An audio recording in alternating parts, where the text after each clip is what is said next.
Agora a gente vai falar sobre um assunto que é bem corriqueiro no nosso dia a dia, mas não adianta. Muitas vezes a gente precisa voltar a dar atenção para isso. Por exemplo, você, quando foi a última vez que você deu uma olhadinha na mangueira do seu botijão de gás? Já fez isso?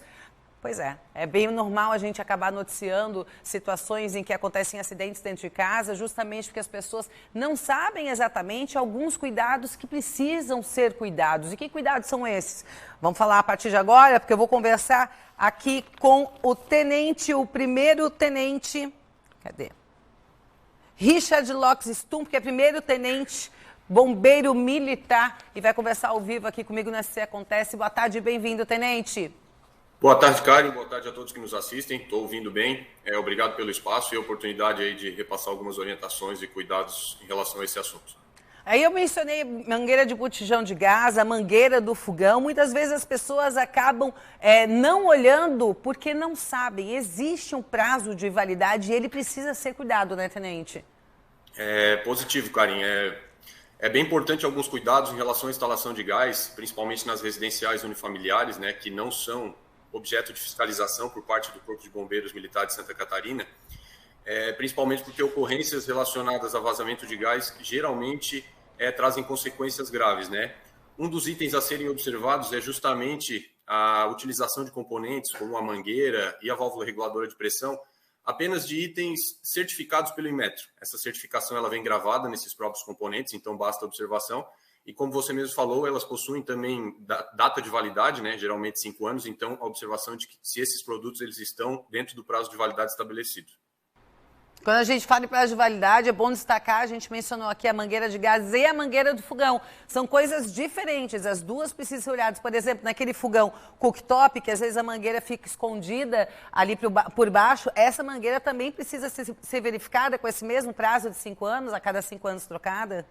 A gente tem mangueiras específicas para cada tipo de uso, né? Então a primeira recomendação é de que a utilização das mangueiras sejam adequadas para aquele tipo de uso, mas todas elas possuem sim prazo de validade gravada na própria mangueira, né? Então a observação não só da validade, mas também do estado geral de conservação dessa mangueira, se ela apresenta algum tipo de ressecamento, algum tipo de fissura. Muitas vezes ela fica pressionada entre o fogão e a parede e com esse tempo acentuado, com a dobra ela pode ocasionar alguma fissura, vir a apresentar algum vazamento e aí, consequentemente, a possibilidade de um acidente um pouco mais grave. Agora, tenente, se a pessoa falar, mas na minha casa eu não sinto nenhum cheiro estranho de gás, todo vazamento de gás, você vai sentir o cheiro necessariamente ou pode ser que às vezes estão? O GLP, na verdade, né, o gás de cozinha, ele é inodoro, né? O cheiro característico que a gente observa é justamente porque é incluído dentro dele uma substância, um composto à base de enxofre, que é mercaptana. E aí, isso sim é o cheiro característico do gás. Geralmente, com vazamento de gás, a gente vai perceber aquele cheiro, né? Então, aí algumas recomendações, elas são importantes. O fechamento do registro, né, da instalação de gás, deixar aquele local, né, tirar ali familiares, amigos próximos, e acionar aí o Corpo de Bombeiros Militar de Santa Catarina via 93 para uma verificação em loco, ou no caso de residenciais multifamiliares, né, onde o gás ele é fornecido pelas concessionárias e tem uma central de gás, o acionamento dessas concessionárias para verificação de possíveis vazamentos. E ressaltar, sim, aquela coisa que pode parecer óbvio, mas tem gente que faz sem saber na hora, sem ter fósforo, acender isqueiro para ver se acha se tem algum vazamento. E, inclusive, isso inclui também não ligar o interruptor de luz, não acender a luz, porque isso também pode gerar faísca e uma explosão. Com certeza. Em hipótese alguma, né, na suspeita de algum vazamento de gás, ou principalmente durante a troca de alguns botijões, que a pessoa fica na dúvida de se a conexão está bem feita ou não. Em hipótese alguma, a gente deve acender algum tipo de fonte de ignição ou fonte de calor, como fósforo ou isqueiro, para verificar o vazamento, né?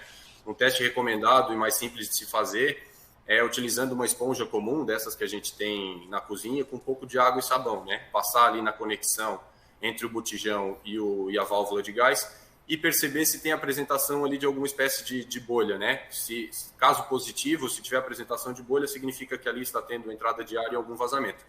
E como você bem falou, também, em caso de suspeita de vazamento de gás, é bem importante que interruptores de energias não sejam acionados, por exemplo. O simples acionamento de interruptores, eles podem ocasionar aí alguma centelha, alguma fagulha e gerar, sim, uma explosão e o princípio de incêndio. Tenente, quero te agradecer mais uma vez pela tua participação, porque é um alerta que sim precisa ser feito sempre. Daqui a um tempo a gente volta a falar de novo, porque é sempre importante lembrar. Muito obrigada, viu? Eu que agradeço, obrigado pelo espaço e pela oportunidade de trazer essas orientações aí para a população. Muito obrigado. Obrigada. Boa tarde.